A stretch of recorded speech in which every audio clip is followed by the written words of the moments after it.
Si Zack ay isang masipag na estudyante, pero nitong nakaraang araw, tila ba may humahadlang sa kanyang tagumpay.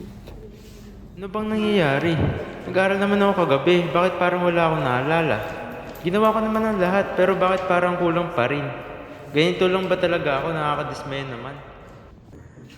Sa loob silid aklatan, sinubukan niyang bumawi, pero ang bawat pahina ay tilang malabong anino.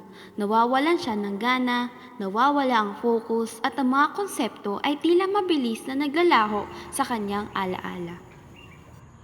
Pati pa naman dito, parang kung pinagsakloban ng langit at lupa. Ay, ano ba talaga nangyayari sa akin?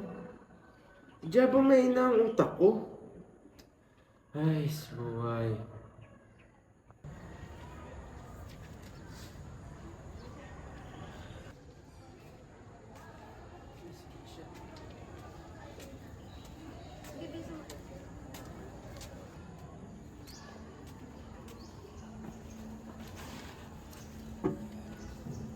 Uy Kai, grabe, kakatapos ng tanghalian natin na nakakabalik ka na agad sa pagre-review. Paano mo nagagawa yan? Parang hindi ka napapagod ah. Ito ba? Hindi naman sa hindi napapagod, Zack. Natutunan ko lang na alagaan yung utak ko.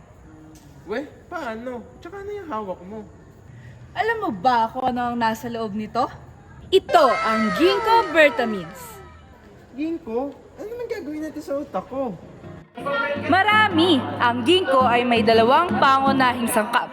Ang flavonoids na nagsisilbing antioxidants para protektahan ang ating mga cells at ang terpenoids na tumutulong para mas maayos ang daloy ng dugo sa ating katawan sa pamamagitan ng pagpapalawak ng mga ugat.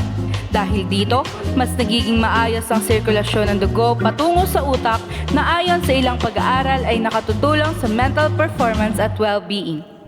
Sa madaling salita, mas magiging handa ang isip ko sa mga hamon sa school. Talaga? Parang gusto ko niyan na. Zack, bakit mo hayaang magpatuloy ang iyong paghihirap kung may solusyon naman? Huwag mo hayaang masayang yung mga pagpupuyat mo sa pag-aaral dahil lang sa kawalan mo sa focus.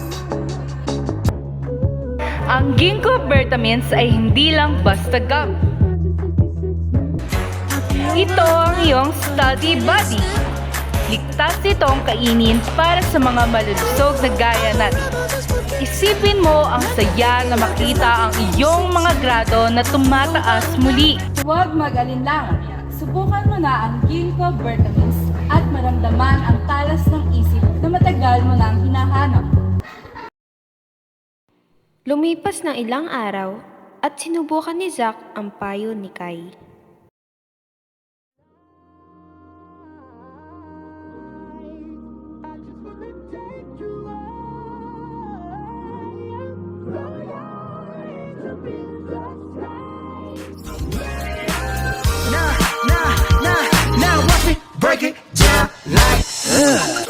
Pakiramdam ko ngayon ay tila ba nabura ang lahat ng hamog sa aking isipan.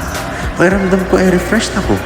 Ang bawat salitang binabasa ko ay tila nakaukit na sa aking memorya. Ang dating magulo at nakakalitong mga numero ay naging malinaw na parang kristal. Wala na ang kaba. Pinalitan ito ng isang matibay na determinasyon at focus na hindi natitinag. Uy Kai, salamat na pala sa binigay mo ah. Iba ang epekto ng Ginkgo Vitamins sa akin. Ready na ako para sa finals. Sabi sa'yo Ginkgo Vitamins. Yummy na masarap, utak na matalas.